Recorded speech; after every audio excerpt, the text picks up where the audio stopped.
Debut game ni Renz Abando sa strong group mga bro, pinawaw kaagad ng commentator dahil sa talon ni Lakay. Showtime pa din si RJ Abarientos, tinambakan lang ang Australia. Day 2 ng 43rd William Jones Cup, 1-0 na ang kartada ng strong group Philippines mga bro, pero mapapalaban sila ngayon dahil mga tall black ang nakaharap nila ngayon. Kupanan mula sa Australia, well bagong starting 5 ang ginamit ni Coach Charles Yu. Pinag-start mga bro si RJ Abarientos, Sean Ildefonso, Ange Kwame at Chongson. Gandang simula ng strong group na 7-2 nating run agad nila ang kalaban. 3 mula kay Chris McCullough at back-to-back basket naman para kay Kwame. Etong si RJ Abarientos gusto kagad mag-showtime mga bro sa kanyang dribbling exhibition. Well, 2-man game sa opensa ng strong group si Simak at Kwame. First 12 points kasi natin sa kanilang dalawa nang galing. Bago makapagtala ng puntos, etong si Abarientos mula naman sa kanyang no hesitation 3-pointer. Eto pa isang napakagandang assist mula sa kanya mga bro para kay Kwame, sabay taas pa ng kamay sa harap ng bench ng strong group.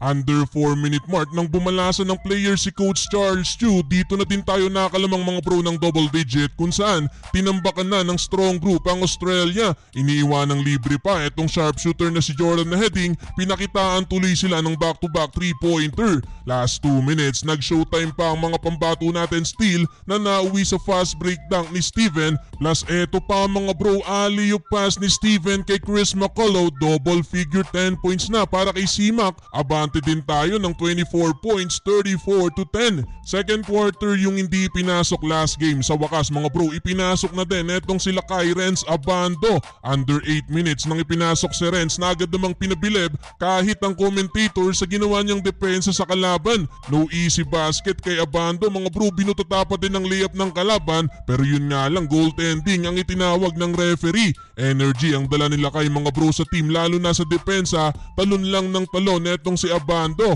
First 2 points niya ay galing sa alley-oop pass. Balak pa sanang sundan niya ng isa nila kay galing sa fast break, na intercept nga lang ng board ang pasa.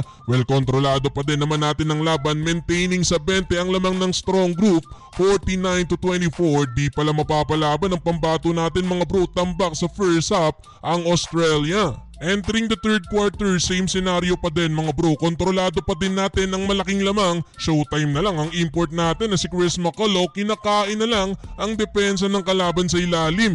Mismatch lahat ng makatapat ni McCullough mga bro.